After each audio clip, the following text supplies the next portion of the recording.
Testing, 1, 2, 3, 4. Okay, I have sound. Do I have video here on my main screen? Anybody? Yes, no, maybe? I do, yes. Thank you. All right. I'm just opening up the meeting room if anybody wants to discuss anything or ask me anything. I'm going to start the webinar at 5:30 my time, which is in about 15, 19 minutes, something like that. So meanwhile, I'm just watching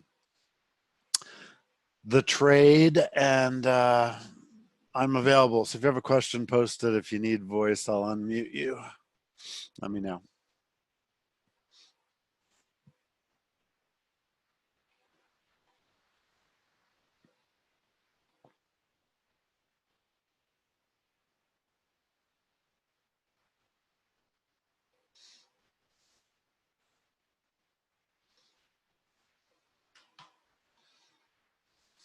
There's some news coming out right when we're going to start. And that's one of the reasons I started this, or well, I'm opening it early. I'm not really going to do much till then, but I kind of wanted to be up and running right when all this stuff hit, just because I wasn't able to do that other session last week on trading news. And I'm going to do more than one on that subject, actually, because it's another one of those conventional wisdom is don't trade the news, get flat, or the rules that Top Step has are a good example. But again, that's one of those things where conventional wisdom is only like 10% right, and if you think it through, there's opportunity there.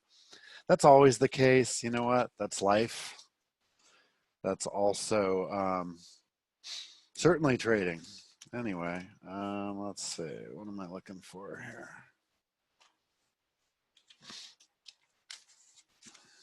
If anybody has any questions, please post them. I am just babbling and making myself available until 5:30 when we will actually start. And if anything interesting happens between now and then, we'll get to see it. As I said, there's a bunch of news coming up, or a bunch of news in quotes, a bunch of economic stuff. And really happy with how I have my platform optimized. I've been messing with it for, well, since I installed 8, which is what, 2 months? But intensely the last week, that's what I've been doing. I've had other life crap going on. So I've been trading light and working on optimization. And there's just so many things that are important for people such as yourselves to consider about that. And you don't, or you do, but you don't consider it strongly enough. So that's why this session, and it's really important. And I hope everybody will get out of it what I'm going to put into it.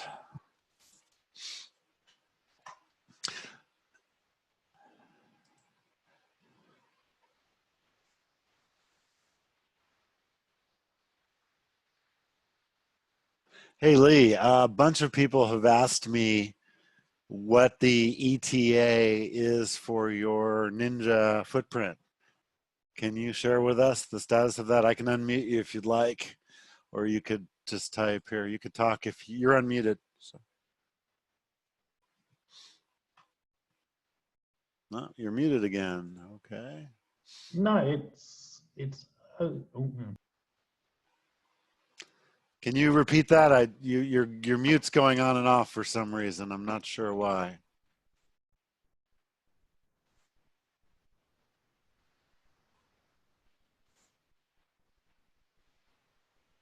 Why is that? It keeps remuting you.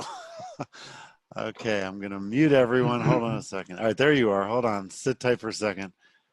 Okay, let's try this one more time. Gosh, Zoom is such a geek sometimes. Okay, it will not let me unmute you. I don't know why. Hold on.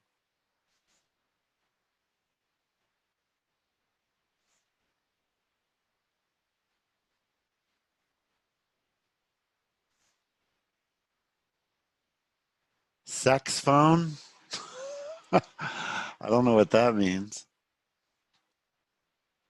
Oh, it's your phone. Okay, I understand. Okay, everybody, just sit tight for a second here. I'm trying to to get Lee functional so he can give us the status of his free footprint for Ninja. But he's sending me cryptic messages about sex on his phone. He's logged in from his phone, apparently. You want to just type Lee? That works too. Whatever. If you're just coming in, we're just screwing around until we start, and I'm taking questions. And I'm trying to get Lee, who's like a tech guru, to get his equipment working here so he can share with us the status of Ninja for his Ninja product.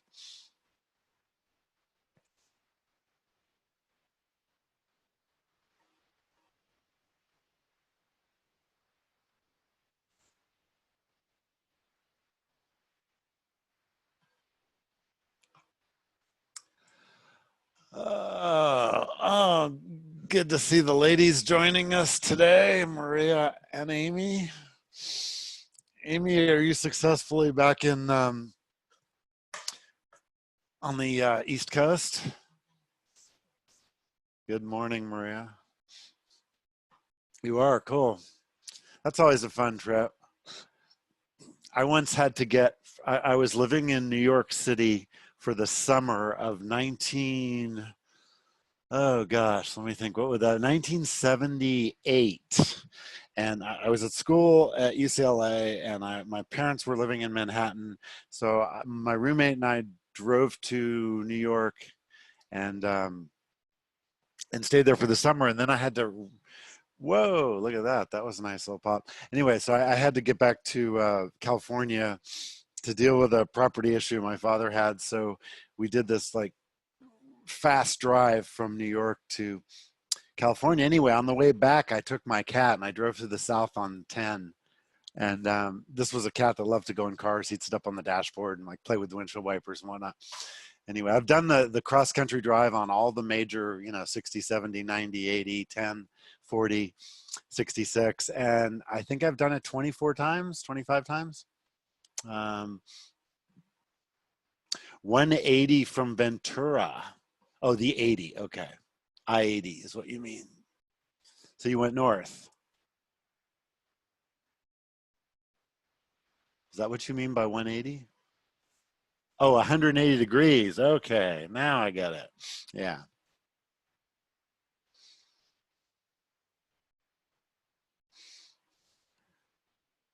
Okay. Darren's here now, you guys. Stop talking about him.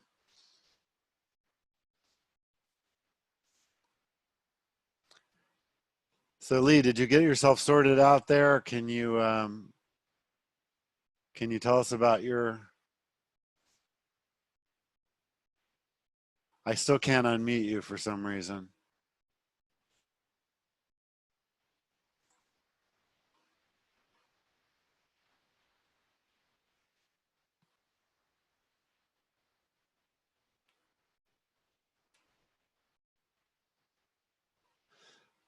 Tampa, St. Pete. Oh, fun, fun, fun.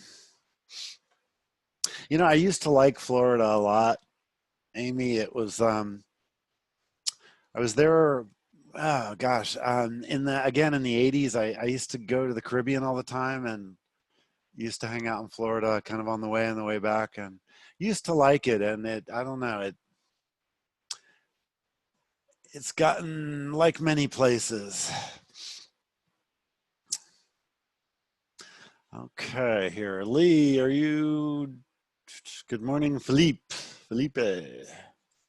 Let's see. I'm trying to get Lee unmuted and able to tell us 2 seconds about his Ninja product, but that's not working. Anyway, we're going to start on time at 5:30. I just opened the room early just to chat and see if anybody had questions. And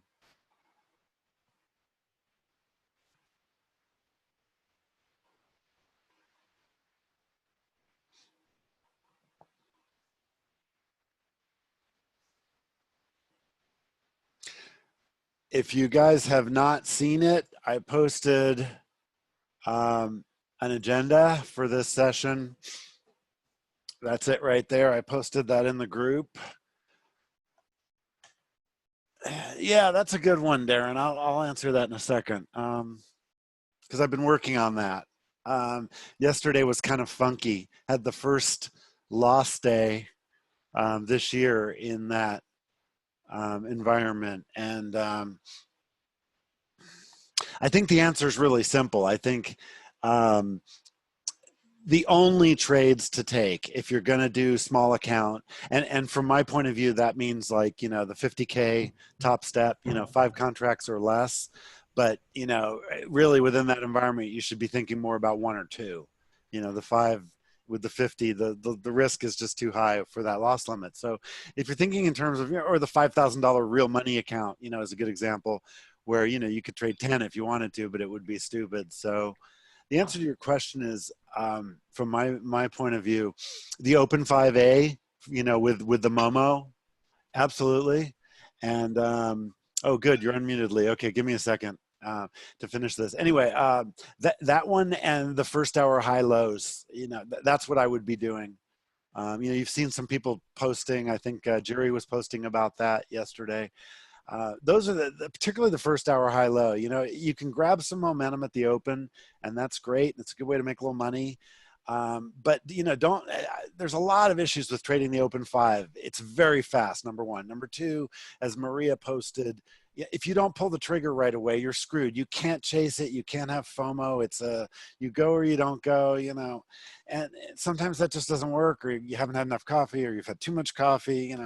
So I think the real answer to your question is right there. We talked about this when I was kind of simplifying the setup playbook down. Open 5A right at the open, and then later first hour-ish, the first hour high-low play. That's pretty much all I would be doing if I had a small account.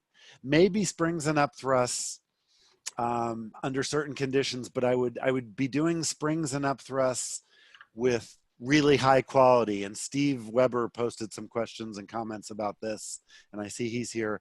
In other words, springs in good uptrends and up thrusts in good downtrends, or at the first hour high lows or at extremes. You know what I'm saying? Don't just do them in the middle of the day in the rookie roast in the middle of the volume profile, because then, the odds get much lower that they're going to work. Everything I just said should make sense, and you should completely understand it at this point, all of you. So I'll leave that at that. I hope that makes sense and answered your question. Good. Okay. Yeah. 1 tick drills also, there's places to do it and places not to. There's days you can just pick off 1, 2, 3 ticks all day long. And there's other days, you're doing it, but it's like pulling teeth, and, and you're going 6 ticks negative to get that 1 tick. And, that's the market telling you you're on the wrong side. And we're going to talk about that today. All right, Lee, I see you unmuted. Do you want to go ahead and tell us a little bit about your Ninja product? Yeah, okay. Hi, everyone. I know I've engaged with some of you one-to-one on chat and Slack, maybe verbally, but to those I haven't, hello, I'm Lee Harris, Emoji Trading. So what we have got coming today, we have a set of add-on indicators for Sierra Chart, which look for patterns within the traded volume. So one of the things that's quite apparent, you look at the footprint chart, there are gazillions of numbers on there. And when you understand how to read those numbers, you can throw away those numbers. There are patterns that tell us things about running out of buyers, running out of sellers, potential turnarounds, where there are kind of hidden levels that you can't see. So what the emoji indicators do today is look for various patterns, either within a bar or across bars, and visualize them. And you can get really nice graphics to make discretionary decisions. You can also access these levels programmatically for things like alerts and to track them over time. So we are very close to releasing a port of these same set of indicators for NinjaTrader. Functionality is about 95% equivalent to that of Sierra Chart. There are a couple of things which are frankly a little bit harder to code up in NinjaTrader. And given that the bulk of the user base on NinjaTrader is kind of less serious, is kind of the way, they're less detailed than many Sierra Chart users. Commercially, we're not missing much by not including that. So that I'm hoping will get onto the market in the next couple of weeks, and I'll be sharing information on that with you guys if you so wish. What we will also do quite quickly after that is release a footprint add-on for Ninja that will be free of charge. So it's going to have the good elements of some of the Sierra chart footprint features. We'll probably be able to have both bid ask and also delta at each price level. We'll be able to do a bit of highlighting imbalances, maybe some bar summaries like delta, cumulative delta. But our plan is to get a free, good functionality footprint out there so that you don't need to invest in commercial indicators, whether it's NZPAC or a Ninja lifetime license, if you want to start to read stuff from first principles. So that's stuff got going on. We're deep in .NET work at the moment, but the next couple of weeks we should have lots of good stuff to share. Cool. All right. Thank you very much for sharing that with us, Lee. I thought, you know, this is funny. I meant to say something more about it, but obviously, when we're going to be doing this stuff together, it'll be fun because, you know, Lee's got the British accent and sounds very formal and polished. And Jeff, I have no accent. You have an accent. Yeah, and I can say fuck a lot. So this will be fun, won't it? You know? All right. I'm going to put you back on mute. And in a couple of seconds here, we're going to start. So let's see. Let's do that. And like, yeah, like an Axia video. You know, that's funny because we're going to share more detail with you guys, David, soon, but we're kind of trying to, well, let me give you 2 seconds on this. So we're working out, you know, the details of where the Motley Crew thing is going, and it's going to expand into Lee's universe, and we're kind of blended together, and we're working on that right now. We're working out the details, but one of the things it's going to do, we think there's a niche, and I think you guys will all identify with this. There's really 2 kinds of training out there in order flow, and this is kind of how we landed in the space we're in. And I think it's good to share this with you guys because you're kind of in at the ground floor. You know, there's all the nonsense bullshit that's out there for order flow, you know, and some of it is informative, but it's Furu-like. It's organized for Furus, and people are selling, you know, one little component, or, you know, or trying to integrate it into some turnkey system. There's a lot of people doing that. That Mbox Wave guy is trying to do it with Wyckoff and order flow. And it's not a bad product. It's just, you know, you shouldn't have to pay $2,000 to do that. You know, you should be able to learn to see it yourself. And you know my thoughts on that. So anyway, and then there's the other end of the world where you can, you know, you can go to Axia and spend $30,000 or, you know, 10,000 online, or, you know, or you can go work with Linda, who doesn't really do order flow, but another example of the really high end stuff, you know, $1,000 for a couple of weeks. So it's our belief that there's a middle ground here that's really a sweet spot. That, you know, I've always wanted to make this stuff as close to free as possible, because, you know, I want to see people learn. I want to, you know, pay it forward and share what I know. But also, you know, I'd much rather see, you know, 100 aha moments than one at a time.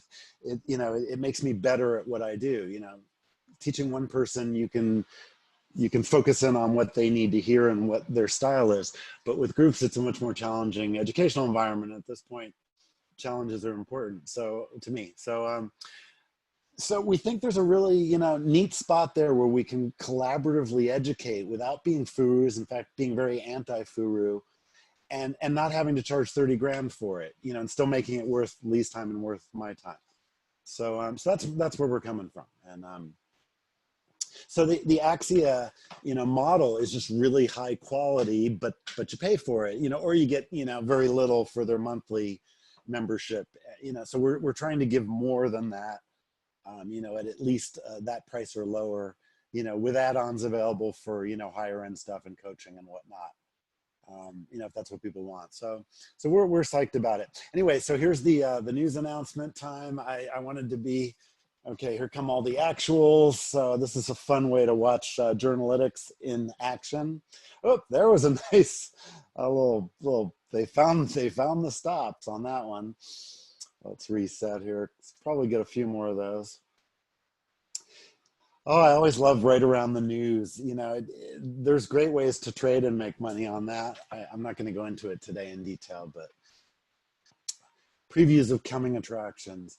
Okay, so I think that was all the major stuff. Let's see here. Yeah, there's a couple of other little ones coming. Give it a couple of seconds more, and then we will start on our primary topic. I'm going to go just refill my coffee, and I will be right back to do that. So we will start in 1 minute on the actual agenda, which is this. I'll leave the news flow up so you can watch it.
Alrighty, I am back. Now we got another little pop there, I see.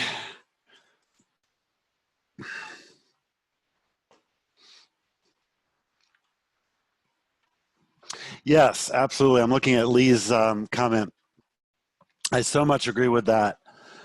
You know, I think we have the beginnings of a really good, really gestalt community. In other words, you know, that pieces add up to more than this, the individual parts add up to a greater sum. And I think we really have an opportunity to do that. And from a lot of different perspectives. You know, certainly mine is one, and Lee's is, you know, like mine but different. And you know, then we've got, you know, guys just starting out, but we're all kind of on the same page about what we're trying to do. And cool. That, yeah, we're going to talk a lot more about that kind of stuff too, David. The background info. Anyway, let me get started on the topic here while the news bounces us around, and we'll go from there. This session, hopefully, I'm going to try to keep it till like 40 minutes, like just a little after 6, so that those that want to go trade can, including me. Anyway, okay, let's start. So this is about flow, and you know, there's a couple of really good books on this topic. One of them I posted in the group not too long ago. It's called Optimizing Flow. It's a new, God, I don't like the search capabilities of Slack, but anyway, if you look in there, you'll see that I posted the cover of that book somewhere back here. It's by this guy whose name I can't pronounce, but I'll tell you the easy way to find it is go over to Amazon and okay, here I'll get it for you. This is the book, The Psychology of Optimal Experience, and there's a new one that I was just posting, which is this one. It's a newer one. It's kind of a sequel. The Psychology of Engagement with Everyday Life. This is a worthwhile read, and this guy's name, I don't know how they. Mahali, yeah, good luck with that one. Anyway, so this is worth your time. So that's what I'm referring to when I talk about the idea of flow. There's some other trading related books about this. Trading in the Zone is kind of about flow. You know, we're dealing with multiple languages here, so I'm trying to keep it kind of straightforward, but some simple examples of flow in trading. Is your eye tracking? You know, the less you have to do, the better. So simple things like keyboard shortcuts that save you, you know, a couple of split seconds, and eye tracking. An example of eye tracking is where I am putting my trade window, which is what this is called in Jigsaw, where I'm putting my meters and where I'm putting my tapes relative to the dome. And you've seen me move these around a little bit, but this is a really good example of eye tracking and of getting my flow as tight as I can. And this is where I'm at now, and I really like this. I want the buttons as close to the middle as I can because that's where I'm typically working trades. I want to be able to see the summary, which is what the meter is, 30-second and 5-minute summary of the deltas. And you've noticed I moved the tape up and down. I had it up here for a while. I had it down here where it is now. I've consolidated it, if you compare the old examples with this one, so that if my eye is looking at the meters, I can also see the tape. And when it's up here, I can't. Maybe it's because of my peripheral vision issues from my stroke. Maybe it's because I'm almost 60. Maybe I wouldn't be able to see it anyway. I don't know.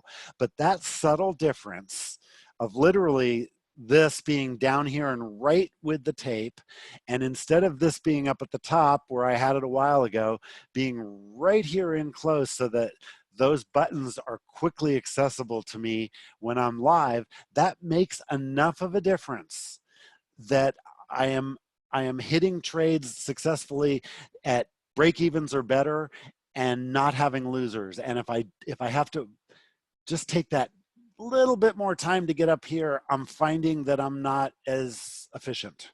So that's a really simple example. There's others that I'm going to go through in a minute. But I'm just kind of trying to introduce this idea. Keyboard shortcuts are another one. I used to use a lot more of those than I do now. And that's simply because I have rheumatoid arthritis, and there's times when my fingers work great and there's times when they don't. And so I just tend to rely on the mouse. And that also goes back to, you know, I came up that way.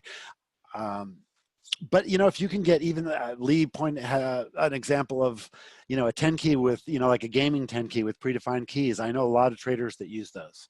So that's another example. There's something else I want to talk about here in a second. Let me come back to it. Okay, chart layout. We're going to spend a lot of time on that because that's really the critical piece of this. POV layout is kind of an expansion of that. POV is point of view. That is a term you've seen me use a lot. It comes from screenwriting, and my sister uses it, so I picked it up. But it means the person who's talking's point of view. So my point of view layout when I post them is like, what does it look like if you're sitting in my chair where my monitors are in front of you? And that's also important. And I don't know if I can do this quickly. Let's see if I can. I want to just show you, there's a lot of differences in that I made recently, and they're important ones. And I don't know if this will work with Zoom running. I think it will. Okay, so I just took a screenshot of my point of view. Yeah, you guys can see it. Hold on here. Okay, so this is what I am seeing on my 3 monitors right now. And it's really optimized. And I'm going to talk a little bit about it in more detail, but I broke my charts up again, and I'll explain why. That's a critical change. So my left monitor is 4 up, not 2 up, and I took some tabs off. So the right monitor, I'm not running any charts at all. Real time, I'm running my old TOS stuff. I'll explain why.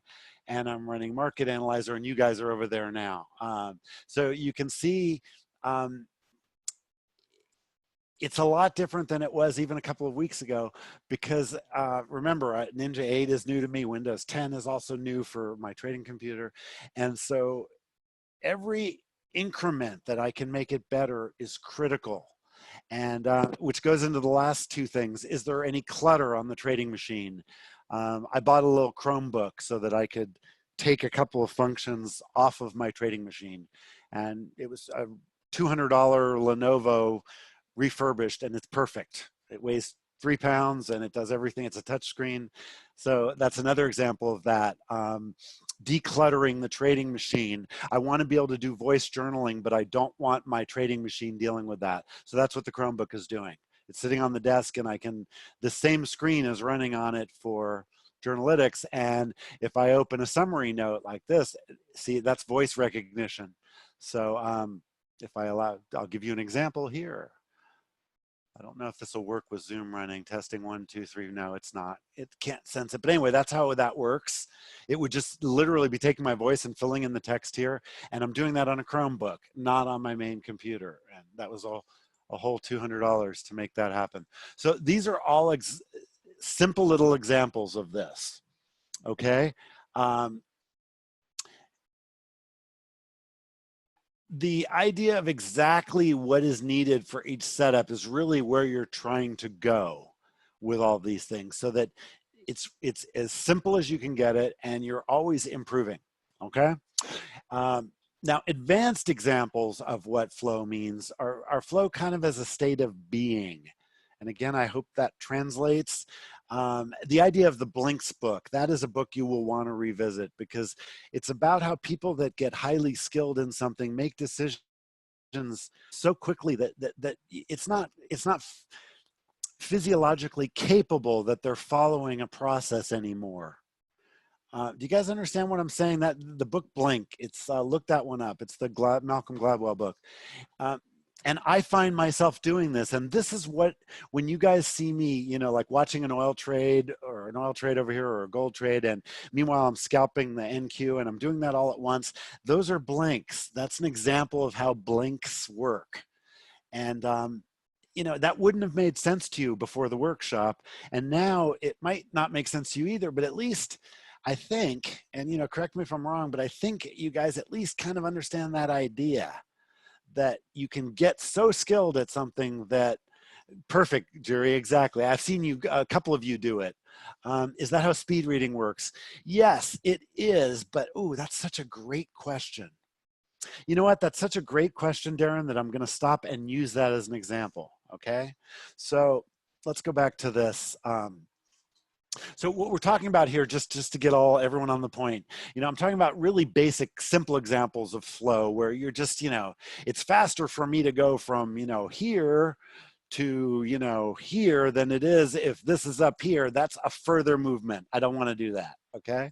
So that's a simple one. That's one of these ones up here. But, you know, then as in anything, when you become more proficient in understanding it, you realize that that comes in a lot of different layers and levels. And it gets to the point where your mind is doing these things kind of automatically. And that's what the blinks are. It just, you know, it just happens. So what Darren's asking me here is about speed reading. And this is interesting because, so here's how this would work. You just, you know, boom. And that was just a warm up tick drill. And the setup there really isn't one. So I just use range. That's my default setup because that's why I did that. Okay. Anyway, so we're journaled now. Back to speed reading. So Darren knows, and some of you may or may not know, but I never learned to read the way most people read, you know, where you look at, you know, letters and then you form words and then you form sentences. My mother was a reading teacher, a specialist in reading. And when I was a kid, and she taught remedial readers and exceptional readers. Exceptional readers had a speed read using all kinds of cool equipment, and this was a special program in California, and remedial readers just had to keep up, you know, with everyone else. And so I skipped a couple of grades, and I learned how to read when I was, you know, 5, 4, and I didn't learn the way you all do. I learned how to speed read, but not in the traditional way that that people are taught to speed read now. For example, if you go take a speed reading class, they will tell you stuff like, you know, looking for keywords, like that's a keyword, eliminating prepositions and, you know, things like the and is, or, and so you just train your mind to look at, you know, words, trading machine, exactly, setup, you know, you scan. That's how people that read normally are taught to speed read. And so what Darren's asking me is a brilliant question, whether he knows it or not. That's a really useful way to learn how to blink. But the way that I was taught was in a blink way, and they didn't even know what blinks were then. And it's really cool because looking back, it was like, wow, they got that right. So what we did, my mom had this machine that was like a flashcard machine. You know, it had this crude screen, and it was really just a projector in a box, and it would shoot phrases by, and it would train you to look at an entire group of words, not trying to look at sentences. But for example, I would look at this entire page and try to do that same thing, grabbing keywords. And so the exercises would be things like, this would flash on the screen for 500 milliseconds, for half a second. And then I'd have to take a test on the next screen on what I saw. And so it's really good practice. And, I wish I could have you all duplicate that. Obviously I can't, but that was why that was such a good question. Speed reading, if you can get it to the state of the art, it is all about blinks. But most people that do it are simply reading more efficiently by eliminating things, which is the simple version. They're eye tracking and whatnot. They're learning that things like is and it and the and for don't mean anything, so you don't have to read them. And so that's a great question. And I hope you all understand the answer. It's not really chunking it, Koika. It's chunking it is how you learn to do it at the beginning, but then it's really about eliminating the stuff that doesn't matter. And I don't want to go too far down speed reading. But anyway, yeah, and there's a whole lot of different topics on YouTube, and there's a lot of ways to do all these things. I'm just giving you one example, but that was a great question. Okay, so point number 2 here, this is not a static process. God, that is such an important thing. It's always about progress and not perfection, even, where I'm at today. And so I wanted to give you an example of that, and that's what number 4 is. And I added this at the last minute. Funks and optimizing. Let me just define what a funk is. A funk is kind of a slang word for when you're just not, things just aren't working. And this is probably American English slang, so the rest of you bear with me, but, people will say like, I'm in a funk. That might be, I'm just, I don't understand. I'm depressed. I don't know why. I just don't feel right. That's an example of a funk. Or, I woke up this morning and I just, I don't feel like doing anything. That's a funk. A funk in trading would be like what happened to me yesterday. I mean, yesterday was a really choppy, kind of crazy day. And, I kind of looked at the open 5A and tried to trade it a bit and wasn't getting anywhere, just wasn't following through. I know a bunch of you experienced this, and then around the first hour, there were some nice setups, but they were still kind of choppy. And finally I just said, you know what, I'm just not here today. So I went out and spent some time working on this and working on cleaning up my workspace and optimizing my workspace. So that's what a funk is. And days you are in funks are really good days to do this, to optimize. You're going to have funk days. Sometimes it goes on for days or weeks at a time. And it's that thing where your general manager really has to step up and say, hey, it's cool. Trading maybe isn't what you should be doing right now. So this is a way you can go back in to your workflow and get something important done. So this is what I spent the last couple of days doing, because I've got family stuff going on with my mom and whatnot. And it's keeping me funky. And, there's just no other way to describe funks. And, that can cost you money if you're a professional trader. So you have to learn to moderate it. So funk days are good days to work on progress. Just, get in sim mode, get in test mode, and test stuff, change stuff. So let's go back to this for a second. Over here on my far left screen, I'm not going to take the time to go into specifics. I don't know if this is going to let me. Every time I try to change the screen I'm sharing, it screws up, but maybe now with Windows 10 it will work. I'm going to give it a shot. So let's see if we can switch over to that screen, and we should be screen 2. Okay. Was that successful? Are you guys now seeing my left-hand monitor? Anybody? Yes. Okay, cool. So this is a really good example of something that is an example of that optimizing. So I'm talking about, let me pull this over here too. All right. So I'm talking about this in here now, where I'm trying to get my chart layout and the automation of my tasks, my setups, as straightforward as I can. And I'm not talking about auto traders here. I'm talking about really simple things. We're going to go through them.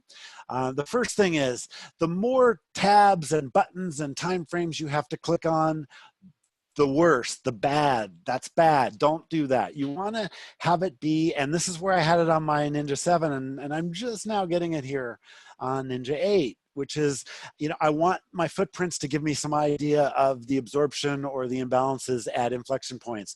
Other than that, I'm probably not using it on ES. On NQ, I'm doing the same thing, but I'm also kind of doing this really fast tick version.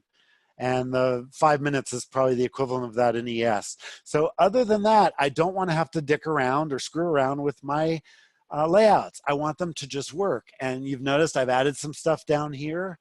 This is some more of the functionality that's built into MZ Pack or MZ Pack, as Lee says. And I'm not going to explain today why I put those things in, but they are part and parcel to helping me find specific things for setups that I'm working. Okay, and I'll do that, more of that specifically when I get back to talking about certain setups. But that's why a couple of things were added in here, like the exact buy volume, the exact sell volume, not just the delta for bars. I took the volumes off up here. Again, I'm not going to go into more detail about that.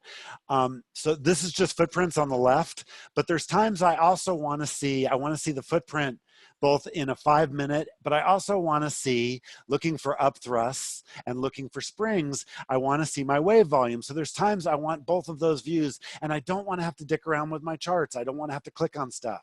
So I can keep my NQ on a fast wave chart. I can keep my ES on a little slower one. Maybe we'll make that 3 minutes because the open's coming up instead of 5.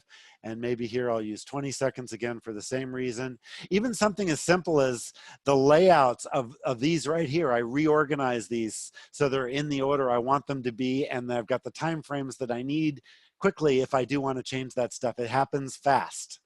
And so again, that's what it's about. I want to not have to screw around with my tools. My tools are tools.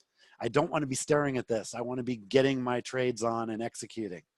Okay, so let's see. What's the other thing here I wanted to show you? Okay, so I kept the ranges here. And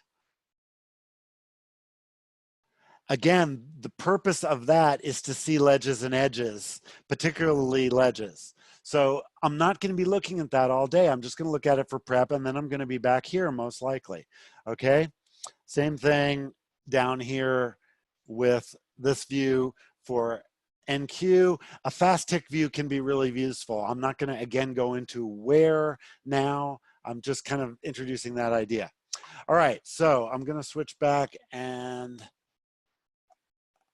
explain a little bit more about that from our main screen, which is this one. Okay. Okay. 1 second, guys, here. I need to bring that back up and the chat. Okay, cool. Wouldn't Delta just show the difference? Okay, what exactly are you asking me about? The difference on what? Be more specific, Jerry. Okay, let's put this guy back here. Okay, so do you understand? I'm kind of talking about a couple of these different points all at once here, but I'm gonna get to a more specific now with ATMs. So let's try to, okay, let me see. Jerry, there you are. All right, I was waiting for you to do that. Buy and sell volume on the MZ Pack chart, the new data points you added. Okay, I specifically said I'm not going to explain the detail there. I'm just going to explain that I added it for a purpose. It has it has a very specific tactical purpose. Not a concept anymore. Kawika nailed it. But I also said that in this 30-second or this 30-minute, 40-minute webinar, I'm not going to explain what the purpose is for that, because that's a trade setup specific thing. And we're talking global here. Okay, Jerry, does that make sense? So let's get back over here to some specifics. All right.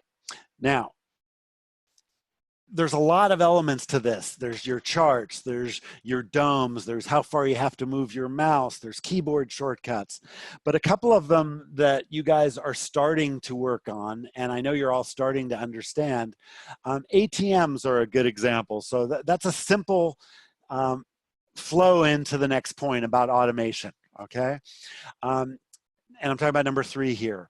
You can automate tasks within your setups and with the idea of improving your flow and always progressing your flow to make it better. Never perfect, okay? Now, I'm not talking about auto traders here. There's so much furu bullshit flying about auto traders, so let me just make a distinction. I am talking about automating a task that a discretionary trader uses. Like once a trade is on, what's the stop, what's the target? That's an example, okay? There are furus and there are idiots on the Top Step group, and there's people all over Twitter selling auto traders, talking about how great their auto traders are, trading view, blah, blah, blah, blah, blah. Okay, I'm not talking about that. An auto trader is mostly furu bullshit. There are cases where you can use auto traders in specific setups, as we've discussed throughout the workshop. But for our intents and purposes, when we talk about automation, we are talking about tools that automate, like some of the stuff that Lee's going to show you later on, or that I'm showing you here with ATMs. We are not talking about auto strategies, that kind of stuff. For the vast majority of life, that is bullshit, furu bullshit. Okay, so here's an example.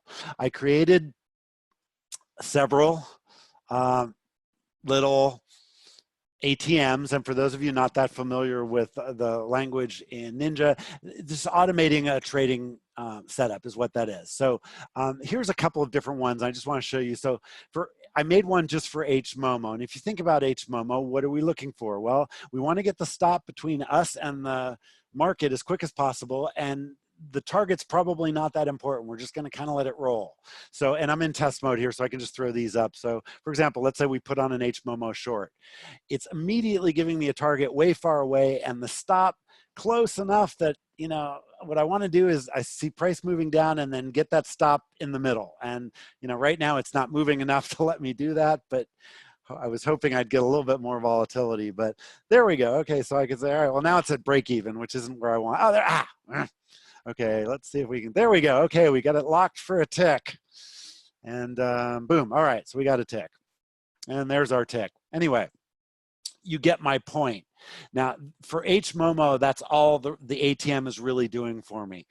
Here's another example. This is a catastrophic stop. There's times when the market is so volatile, particularly NQ, and I'm trading a lot of size when I don't want to see any targets at all. I'll go in and out with the market when I want to, but I do want to have some sort of catastrophic stop protection, because if I'm trading a 10 lot and I get disconnected, that could really cost me a lot of money. So a cat stop ATM, or automatic trading tool, looks like this. You know, boom, all right, I am short, I've got to stop, so now my stop's break even. Okay, and now I've got profit locked. No, I don't. Okay, sorry, it didn't get that because it was on the ask. See if it'll move down just a bit here so I can show you that. But anyway, you get the idea. There is no target, and all I have in this is a stop. So it won't let me do it because we're not moving enough. But anyway, you get the idea. So that's cat stop, catastrophic stop only, and boom, we just got stopped. All right, so there's that one will pop up. All right, and I also have one called QSQT. And again, these are just examples for all of you, so you can understand some simple ways to kind of build flow around your bubbas as you're building your bubbas, and, you know, understand everybody's are different. And, you know, that's been a theme since day one. So here's what QSQT looks like. It immediately gives me a target and a stop that are fairly close. So I can say, okay, you know, this is like, if I'm scalping, this is what I would use. And I start with them a little farther out just because of the volatility in NQ. A better example might be over here in ES, you know, where it doesn't move so much that I need to worry about that. So, you know, I can kind of engineer my trade pretty quickly here. And that would be an example. So this is how I would do it if I was doing a one tick drill maybe. So it doesn't, you know, run away from me totally. Boom. Okay, there's a one tick drill. We just made 12 bucks.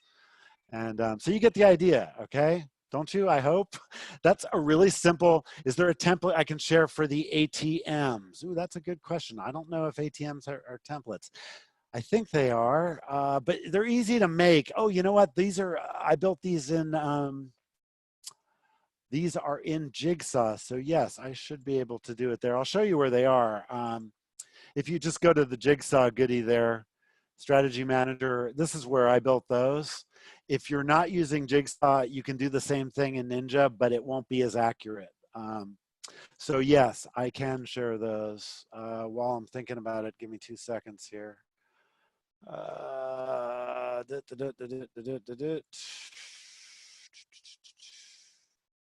Should be. Well, anyway, they're in here somewhere. I will find them and share them for you guys. Is it done on Strategy Manager? Yes, that's, I'll show you once again. So in Jigsaw, you just bring up the Strategy Manager, and then you can see, for example, like here's catastrophic stop. It just has a stop out 30 ticks and nothing else. But like HMOMO, you can see I have a stop and I have a target. And it's an OCO, and that's important because that means once it fills on one side or the other, it will cancel the corresponding order. And notice how I'm using stops and not stop limits. That might be an example of your problem that you had, Amy, with stops executing automatically. The stop type you're looking for, at least on this platform, are stops. They are not stop limits, okay? So hopefully that helps. And so, you know, here's a couple more examples of them. So here's the QSQT one. So, you know, if I was doing this scalp here, I'd probably rather be long than short here, to be honest with you. So let's play that one the other way. You know, it might look something like that. That might be what I was, if I was, you know, scalping for a couple of ticks. Generally, I don't do that with the stop when I'm doing scalping drills. You know, for me, it would look more like this with just the cat stop. You know, for me, that just works better. Because yeah, targets I can, oh, look at that. This one's like going wrong really fast. So let's have some fun with it. Okay, so now we've got a 3 lot on. So, you know, now I might manage that this way. You know, and I'm scaling in here on purpose to a loser just to show you an example of that. And oh, I still like this. Let's see if we can get another filler. Sometimes that's a way to just kind of test.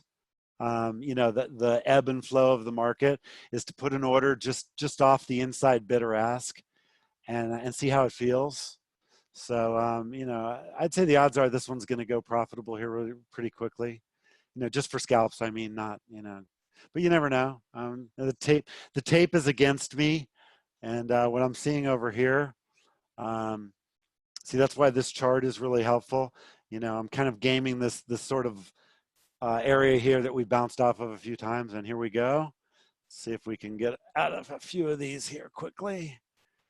Get an idea what I'm doing. So there we go. We got 3 left. Okay, and let's leave that one there for a second. I'm going to go back to the agenda. I just thought this would be a fun example. Oh yeah, see, that's what happens. It gets against you that way. And this is a bad time of day to do tick drills, by the way, in case you haven't figured that out. Okay, let's put this down. And okay, let's see. Thank you to build them in. You can build them in NinjaTrader. Here's the problem with that. Oh, and I'm going to answer the question. All of these are really good questions. So let's get a stop under that, and we'll cancel these. So you see what I'm doing, and so now basically I've locked that in, and so if it starts to go, we're good. Okay, to answer questions, no, I don't use trailing stops. All the instruments I trade are too volatile for trailing stops. You'll get hit. You know, I'm of the belief that if you're going to trade, you have to be at your computer with your mouse ready to go and monitoring your trades. There's some times overnight where, you know, you can get a trailing stop on and keep it far enough away. But in my experience, it just costs you money to do that. So that's why I don't use them. Okay, now let's go back to Ninja. Yes, it's done in Ninja in Strategy Manager, and you can do it. I don't recommend it, and here's why. Particularly if you're using Rithmic, it will do it too slowly. For combines, especially, you'll get caught on the wrong side, and the feed's not fast enough from Rithmic into Ninja Strategy Manager. I would recommend doing it in Rithmic or doing it in DayTrader if you have it. Okay, then do it in Rithmic is a place you could do it. it's not that you can't do it in Ninja. Just understand that no, not in CQG. They don't have a good risk manager. You can do it in Ninja. Just understand there's going to be a lag in the execution of it, because what has to happen is Ninja has to execute the strategy, has to hand it off to your data provider, has to execute it, and then has to get the information back. It's just, I don't recommend it, is the bottom line. Okay. All right, let's go back to the agenda, and I don't want to get stuck on this one point. Again, this is just one element of this, and so don't get stuck on it. Okay. Now, the next level up from ATMs are bots and task-related algorithms. And Lee and I are going to talk a lot more about this in the coming months of the Motley Crew, because for those of you that are more sophisticated, this is the next level. It's like ADL in TT, or some of the automation that people do in various products in Sierra. So, excuse me. There's a lot of really cool stuff in bots and task-related algorithms. I'm not going to elaborate much more on that, other than it's previews of coming attractions. For example, it's not a difficult thing using the momentum tails and Jigsaw to build a little bot that just executes the HMOMO trade. That's a really good example. And the reason the HMOMO is a good example of that is because it's just so simple. You're looking for a set of momentum conditions, and when they happen, you're trying to get between the trade and that momentum. And a bot can do that because that's a fairly mathematic equation. It can look at and say, okay, X plus Y equals Z, trade here. Whereas in many other cases, it's just not simple enough to do that. And so you have to be a lot more, the platforms just aren't ready for a lot of more sophisticated stuff at our level. If you're an MIT PhD and you've got more sophisticated platforms, different story. That's, the HFTs, and that's the professional futures traders that are running, when we talk about there's an algorithm scalping the tape. Okay, that's what I mean there. That's not the kind of bots that you'll have access to. Yours are going to be much less sophisticated, and they really should be tools to execute your edges. Does everybody understand that distinction there? I'm trying to elaborate on this. So we're not talking about automation. We're still talking about discretionary trading, but we're talking about the next level of tools beyond, like something you see, but something that actually helps you execute. Yes, semi-auto, that's a good way to put it. It's like if you're familiar with firearms, a semi-auto is often confused with an automatic weapon, but they are different. An automatic weapon, you pull the trigger, it just keeps shooting. A semi-auto, as fast as you can pull the trigger, it shoots. A manual, you shoot, cock, shoot, okay? Those are all different. Yes, that's a really good example. So in this case, if you were watching trade here and you say, all right, there's an HMOMO trade here, your HMOMO bot could just execute it and pull it off, and you would just be enabling that bot or not. It's simply taking what you see me do when I'm doing an HMOMO trade, this here, and saying, okay, it's going, which way are we going? We're going up. So HMOMO long, and I want to get this stop as close as, I want to get it above the green and between the green and the white as fast as I can. Obviously, it's got to go up for me to do that. And the target is not really relevant. I've got it real far out, but in most HMOMO trades, even being farther out is better. I want to have a target just because I want the OCO. I want to cancel it if I get hit on my stop, and vice versa. But, oh, there's a good example. Okay, come on. All right, there we go. Okay, we've got it. We now have an HMOMO trade on using our bot. Boom. Okay, perfect example. Now, if I could just verbally say HMOMO enable and it just did that for me, wouldn't that be cool? Well, guess what? That's real easy to do. But first, you have to understand order flow. Second, you have to understand what the HMOMO setup actually is. Third, you have to understand how your tools give you an edge with that setup. And then, only then, are you at a point where you can actually create a bot. Does everybody get that? I'm pausing here because that's the crux of what I'm saying today. Flow is about getting, number one, you understand what you're looking for. Number two, how can I make my mind more efficient? in following that information. Simple stuff, eye tracking, keyboard shortcuts, where are my charts, even, you know, how far away are they from the buttons I'm pushing? You know, my point of view, when I sit at my desk, is everything in my point of view relevant? And, you know, if it isn't, get rid of it.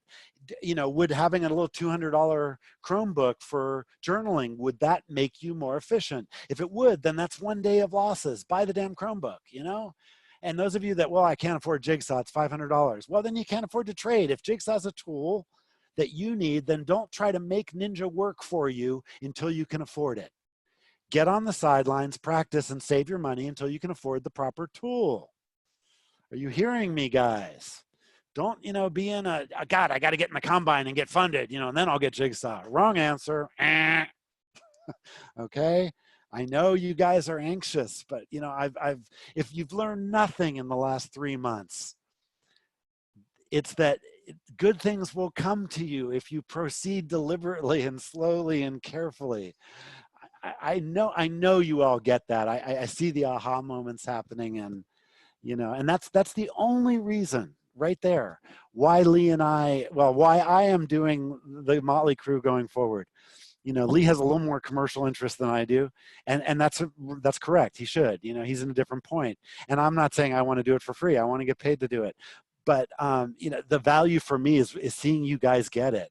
You know, and for Lee, you know, he could put together a really nice group of traders and a really nice indicator business and education business for the next decade. And many of you could work with him on that.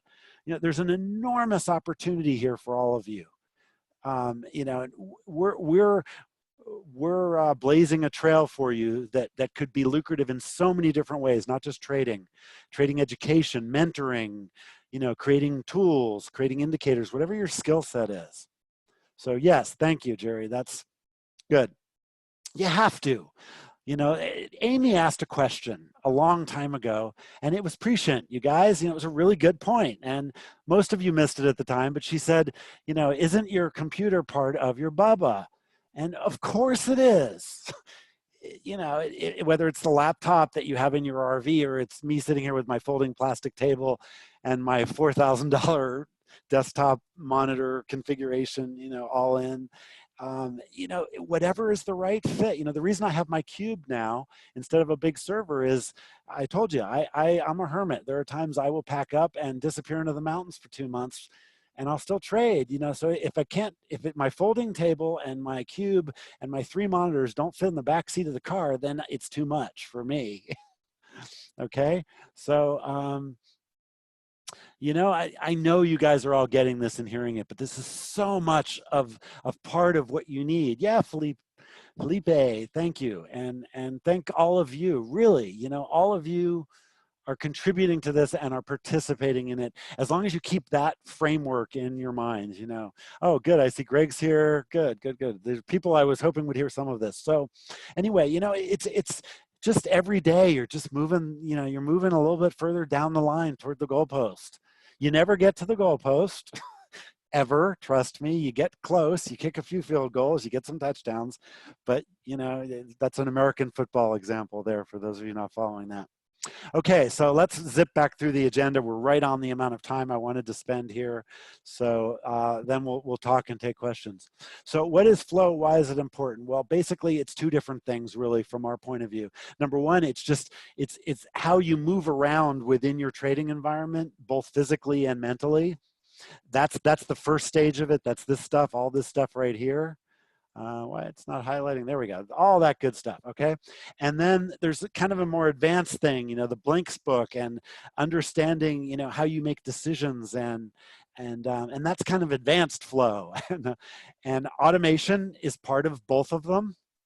You know, if I get to the point where, you know, you've seen me do this while I'm talking, I'll say, oh, wow, there's a short there. I would really like to be able to just tell my trading platform, you know, like you say, okay, Google, or, you know, Siri, I'd like to just say, you know, Doc, enable HMOMO, you know, and the second I did that, that bot would be looking for a set of circumstances, and it would put the trade on based on that set of circumstances that Jeff, the discretionary trader, has identified, and that my little robot's going to help me do. And by the way, there's a couple of places where people actually license robots like that.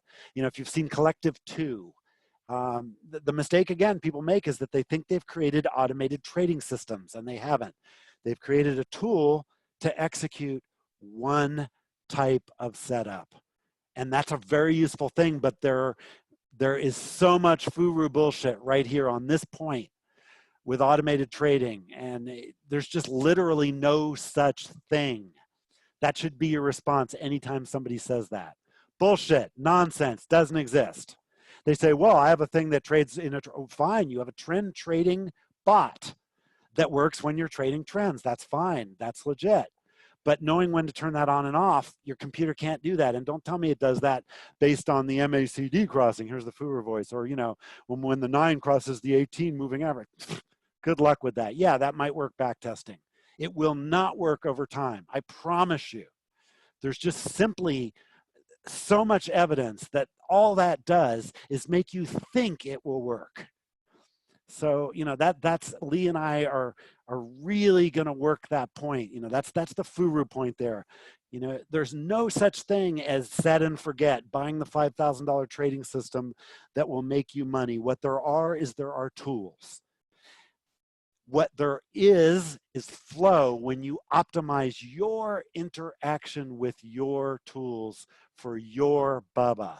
So for example, if you look in the Slack, Jerry made a comment about how, you know, the first hour high low in gold and the first hour high low in pretty much anything. You know, if you are patient enough to wait for that setup and not get overwhelmed or blow all your powder in the open 5A, which I did yesterday, by the way. I got to my daily loss limit for this little account, which is $250. And you know, that happens. So there's times when you just need to sit on your hands and mind yourself, you know, govern yourself. So you want to build stuff into your process that helps you do that. And, you know, that's exactly why we have this, you know, that's why I shared this with you. This is a way of, again, just building a tiny little sub-process to keep you in the right places. And, you know, this is automatable too. You know, I've done this. And so this is a really good point to kind of end with, and I don't want to go into the open, and I'm getting close. The first way I did this, I showed you that old Google spreadsheet with the choosers, and, you know, it had like 5 different options for certain things. And I literally made a flow chart of that. And I set it up this way. So I would put in the context, then it would lead me to the setup, and then I would put in the setup. It literally walked me through this until I got so used to doing that I didn't need it anymore. And that's where this document came from. But by all means, if you're a coder kind of person, you could build yourself a little bot that at the beginning of the day makes you answer questions. There's a really good little free app out there that I used to use for this. I've never mentioned this before, but I believe that is its URL. It's called Process Street. Yeah, here it is. I guess it's process.st. This is a really cool online tool for building processes. So if you want to play around with that, I would suggest looking at it. It doesn't cost you anything, and that's how I did it. And that's the first time I've ever told any of you that. Okay, more secrets from Doc. Secrets of professional traders, how to make money in 6 months and retire. Okay. Any other, well, not any other questions. I'm going to stop here and go back to our agenda. So, you know, this is kind of a big topic. It's kind of an esoteric topic in one sense, and then in another sense, it's extraordinarily practical, you know, the idea of the point of view. I didn't show you what I've changed over here on my right-hand monitor, but it's really important. You know, the stuff that I occasionally pop up in my Thinkorswim, like internals, you know, I'm not using that monitor anymore for oil or gold charts. I'm not using charts for those at all. So that was a really good opportunity to put those up there. And again, avoid having to click. I don't have to click on anything now. Everything is up. When I'm not doing a webinar, I can see everything I need to see. And so, so what's over here is the internals. That's one thing that's over here on the right. And then the other thing that's over here is this chart that you guys see me drag out every now and then, which is that equivolume and that random walk index. Just an old indicator I perfected and I like it. So every now and then I still like to look at it. So that's all there is to that. You know, now I never have to touch those again. And my screen's literally, I only have to click on my screen to trade. And that's important for me. And you can see this is what I'm doing now with oil and gold. I'm not using charts at all. I'm back to just the domes. Because the only setups I'm doing over there are what? Anybody remember? What are the setups we're doing, or at least I'm doing? Oil and gold. HMOMO, springs and up thrusts. That's it. So I can see that on the dome. I don't need a chart for it. Exactly. Yep, please share that with everybody, Kuika. The how to train your eyes. Yes. What language do I recommend to use for coding? Oh, that's a good question, Felipe.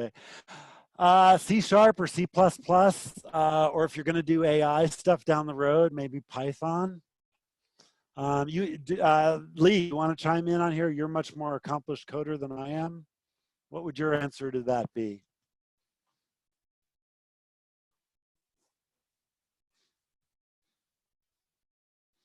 I don't know if Lee is muted or listening. He could, here it is. Depends on your preferred trading platform. Okay, I'll mute myself. So C++ or C# are, I think, good core languages to know. Sierra Charts, InvestorRT, they use C++ with some add-ons. NinjaTrader, Multicharts.net are C#. My preference is C++ because I'm a sort of Sierra sort of guy. And I don't like the overhead of .NET and C#. So in like Emoji's architecture, partly because we started on Sierra Chart, everything is written in C++. Our core logic sits in some C++ libraries, but then depending upon which platforms we port to, we write wrappers in C# or Java or whatever, based upon the host platform that we're actually publishing into, but they always call the C++ core. For data analysis, that kind of thing, Python is good. I've got a client who does a lot of stats work using Python and R, but really it depends. A, can you code? B, what languages can you code in? Because there are differences between .NET and C# and C++. And then what's your objective? What are you trying to program into? Can I ask you a question, Lee? I've done some stuff for, one of the things I like to do, and this is a little bit more advanced, but it not specifically in the realm of coding for trading, but playing around with different ideas. I've found MATLAB useful, and it will export into a lot of different stuff. Have you used that at all? Not in much detail, but certainly for stats analysis, I think that's good. I think maybe these days R has kind of moved the game on a bit from that. Some of the work I've got going on, because I also do SQL database development. Okay. I've got a background project at the moment where I'm logging years, 10 years worth of tick data and order flow summaries from it in a big SQL database. Yep. Okay. And eventually we're going to put a front end on it. Yeah. Now, let me pause you for a second there. For those of you not following, that creates an enormous tool, and SQL is a language of query. It allows you to ask questions. So imagine having every tick for the last 30 years in every instrument stored efficiently, and then being able to just go in there and ask questions of that data. That's what Lee's saying in English. Yeah. So like the logic behind this is, I've got some setups which I like based on having seen them. We'll go into these, over the next few weeks and months. But for example, market profile, first hour, high, low, all this stuff. How often does it break? One side, both sides, whatever. So in my tick database, I store a 30-minute view and I store some order flow representations of it. So I can say, well, over the past 10 years, taking macro days into account or not, how often do we break one side or both sides or no sides? And I can query that in SQL. But the reason for doing that is to understand probability and then turn it on its head. If we see condition X and Y and Z playing out in the market today on the order flow, I can go back and say on this set of conditions, query the database, and I know I've got a 68% probability of this happening. And this is called a Bayesian classifier. Exactly. That is so critical. I got to stop you there because we're going to run out of time. But what he just said, guys, that is the crux of how a professional trader does ongoing development of setups, because you instantly have data and it's not back testing. You're developing a probability, and then going forward in live trading, you're able to use that probability to game your trade. Right, Lee? Does that make sense? Exactly. And so some of the interesting tools, and once you get into this rabbit hole, and our business is full of rabbit holes. Oh, it sure is. Would you like the red pill or the blue pill? Yeah, then languages like R, if you don't have database or deep coding experience in C++ or whatever, you can start to explore data using tools like R quite efficiently, because you can load up a small data set from a CSV file, and there are add-ins in R and tutorials that will let you go and explore a bit. So for your Scratchpad, I think R is not a bad way to go. And actually, any scripting language, but I would say focus on the scripting language that your preferred trading platform or the trading platform you've invested in lets you code it. Good answer. Good feedback. Thank you very much. Okay, one other just comment on that. If you're not a programmer, it's not the end of the world. It's helpful to understand this stuff if you're going to be a professional trader, but if you don't, or if if it's not your strong point, that's okay too. You'll survive. But that's where tools like ADL in TT are useful, or licensing stuff from other people that do the development, like what Lee's doing. But it's important that you understand the theory behind what they're doing. So, you don't have to actually do the development itself. So the beauty of ADL is it's kind of drag and drop, and you really don't need to be too great of a coder to make that work. That might be something for some of you to look at for 2021 or 2022. That's kind of my viewpoint of that platform. I think it's going to become better and better at what it does, and therefore more useful. Okay, the open is in 3 minutes. We're running a little long here. Are there any other questions, comments anybody wants to make here? Otherwise, I'm going to wrap it up. I hope this was useful. I mean, I struggled with this topic just briefly because, it's one of those ones, oh yeah, Jeff's going to do another one of these topics that doesn't have anything to do with our setups. And, and it was like process. At the beginning of the workshop, I'd do a process discussion and everybody would go to sleep. But now you're starting to realize how critical it is. So thank you, John. I appreciate that feedback. All right, with that, I'm going to let it go, and good luck this morning. If you have an open like yesterday, wait for the first hour to develop. Don't blow your powder in the first 5 minutes and then, hit your loss limit. That's what flow is all about too. Does it feel right? You've seen me asking that question in mine a lot, in the process, this flow I do, good trades just feel right.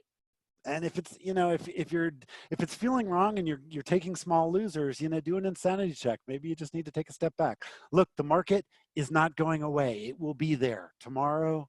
It'll be there. Most of you have 2,000 or 3,000 trading days ahead of you.